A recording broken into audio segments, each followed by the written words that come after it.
Olá, boa tarde, povo lindo de Deus. Paz seja com todos. Agora iniciamos mais um Gotículas de Fé. E eu mesmo que esse vídeo lhe encontre em paz, tranquilidade, segurança e confiança no Senhor. Amém? Vamos agora compartilhar o que Deus falou conosco nesta semana. Lemos o livro de Samuel, terminamos o livro de 2 Samuel, terminamos o livro de Atos, começamos o livro de 1 Reis e continuamos com a leitura de Salmos, porque o livro de Salmos são divididos em 4 partes, né? Então nós continuamos. Vamos lá? Bom, nós começamos a leitura da palavra no dia 29, lendo 2 Samuel 19 e 20, onde nos fala do luto de Davi, pois o seu filho, né, tinha sido, Abisalão tinha sido morto, Joabe o repreendendo, Davi retornando para Jerusalém, a rebelião de Seba contra Davi, a morte de Seba e os comandantes de Davi. Nós lemos também Atos 23 e 24, onde nos mostra Paulo diante do Sinédrio, a conspiração para matá-lo, a sua transferência para Cesareia e chegando lá o seu julgamento perante o governador Félix.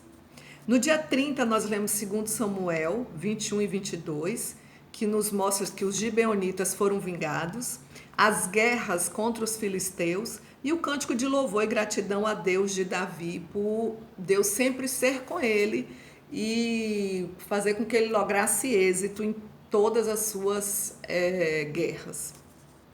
Lemos também Atos 25 e 26, que nos mostra o julgamento de Paulo perante o governador Festo, este consultando o rei Agripa, porque não sabia o que fazer com Paulo, já que não tinha uma acusação formal, e o rei Agripa manda chamar Paulo para ouvi-lo. No dia 31 nós lemos e terminamos o livro de 2 Samuel 23 e 24, que nos mostra as últimas palavras de Davi, seus principais guerreiros, o recenseamento de Israel e Judá e a punição a eles e a construção de um altar a Deus por Davi.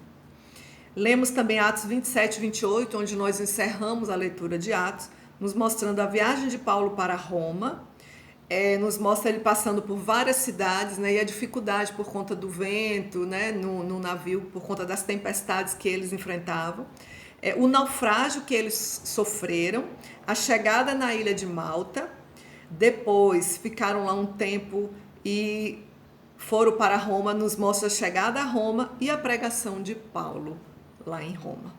Aí no dia 1º nós começamos a leitura em 1 Reis. O livro de 1 Reis, o autor é desconhecido, ainda não é muito claro.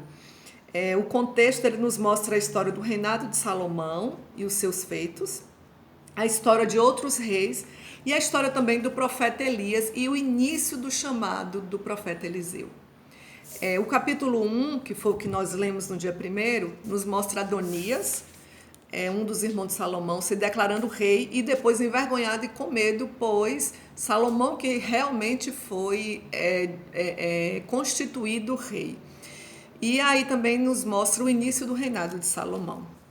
No dia 1º também nós começamos a leitura dos Salmos, lemos Salmos 73 e 74. Na realidade, como eu falei, nós continuamos, né? Porque o Salmo é dividido em 4 partes, para não ficar tão extenso a leitura. Então a gente vai e volta para ele. Nos mostra o destino dos ímpios, o salmista lamentando pela profanação dos inimigos no santuário de Deus. No dia 2 nós lemos 1 Reis 2, que nos mostra as instruções de Davi a Salomão, e Salmo 75, nos mostrando que Deus é juiz de todas as coisas. No dia 3 nós lemos 1 Reis 3 e 4, onde nos mostra Salomão, meu Deus, né? Tão contrito, tão humilde, pedindo sabedoria a Deus. Ele poderia pedir qualquer coisa, mas ele pediu sabedoria a Deus. Dando um veredito sábio, onde 2 mães, né, diziam que cada um era a mãe da criança, e ele deu um veredito sábio. Nos mostra os assessores de Salomão, as provisões diárias que ele recebia, e mais uma vez nos fala sobre a sabedoria de Salomão, que ele era mais sábio do que muitas outras pessoas. Na realidade, a palavra do Senhor diz que antes dele e depois dele não haveria uma pessoa tão sábio quanto ele. Nos mostra o Salmo 76, que nos fala da majestade e o poder de Deus. E ontem, dia 4, nós lemos 1 Reis 5 e 6, nos mostrando os preparativos e a construção do templo, e o Salmo 77, nos mostrando as grandes obras e as misericórdias de Deus, que são grandes, que se renovam a cada manhã, por conta delas nós não somos consumidos. Amém? E o que nós podemos aprender com essa leitura? Muitas coisas, mas uma delas está lá em Salomão, ou 1 Reis, desculpa, que está falando de Salomão, 1 Reis 3, onde Salomão, em sonhos, né, Deus apareceu a Salomão em sonhos e diz para ele assim no versículo 5, peça-me o que quiser e eu lhe darei. E aí Salomão responde para Deus, né, começa a conversar com Deus e diz assim, dá pois ao teu servo, no versículo 9, um coração cheio de discernimento, para governar o teu povo e capaz de distinguir entre o bem e o mal. Pois quem pode governar este teu grande povo? Salomão teve medo, assim como eu e você temos medo. Ele sabia, e ele estava aqui conversando com Deus, que era um povo tão grande que não se podia contar, como as areias, né, da praia. E aí ele diz, Deus, eu sou muito jovem ainda, então me dê um coração cheio de discernimento, de entendimento, de sabedoria, para eu poder governar o teu povo e saber distinguir entre o bem e o mal. E Deus responde a ele. Esse pedido que Salomão fez agradou ao Senhor, está lá no versículo 10, e Deus responde a ele. Já que você me pediu sabedoria e não me pediu vida longa, nem morte dos seus inimigos, nem riquezas, nada tão, banal, ou até coisas importantes, mas ele não pediu nada disso, ele diz, eu lhe darei o que você me pediu, mas eu também lhe darei riqueza, lhe darei fama, de forma que não haverá rei igual a você durante toda a sua vida. E se você andar nos meus caminhos e obedecer aos meus decretos e aos meus mandamentos, como seu pai Davi, eu prolongarei a sua vida. Deus se alegrou do pedido de Salomão. E nesse contexto, né, nesse capítulo que nós lemos, veio uma reflexão. Se Deus nos dissesse, peça-me o que quiser que eu lhe darei, o que é que nós iríamos pedir? Será que nós iríamos pedir riquezas, ouro, casa, bens, a salvação da nossa família? Eu não sei. Eu acho que eu pediria que Deus não se afastasse de mim. Claro que eu quero uma casa bonita, porque eu sempre falo isso, um carro bonito, viagens, sabe? A salvação da minha família é um dos pedidos que eu mais peço a Deus, uma das coisas que eu mais peço a Deus. Mas acho que acima de tudo eu pediria que Ele não se afastasse de mim, que a presença dEle continuasse na minha vida e que quando Ele viesse me buscar eu continuasse, que eu vou estar lá em nome de Jesus, que eu continuasse reinando com Ele na Jerusalém Celestial. O que eu desejo é que a palavra do Senhor, que a presença de Deus não se afaste de mim, que Ele não retire de mim o seu Espírito.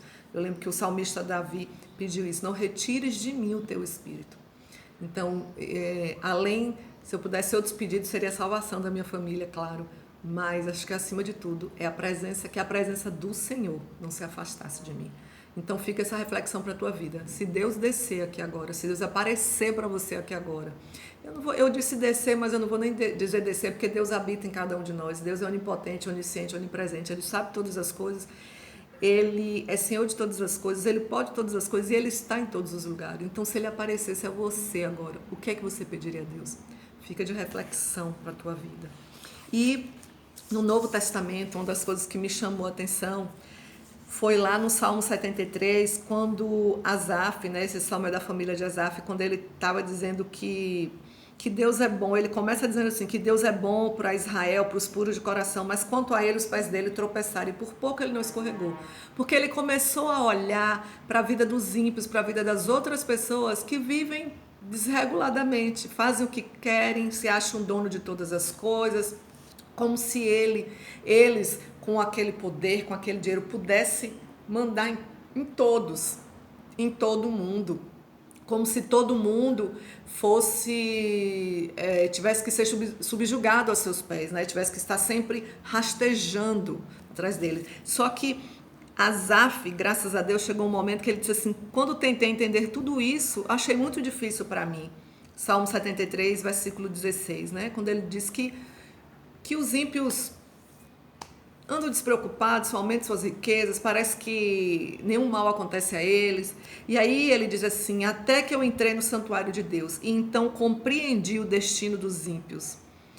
Ele começa a perceber que tudo isso é passageiro e que os ímpios, ele ainda fala no versículo 20, são como um sonho que se vai quando acordamos, quando Deus se levantar.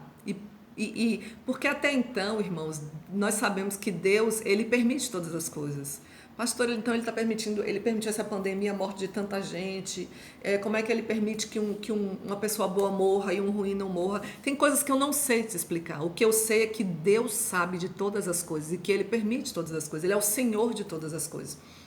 Tem coisas, irmãos, que para a gente entender só quando nós estivermos na glória com o Senhor.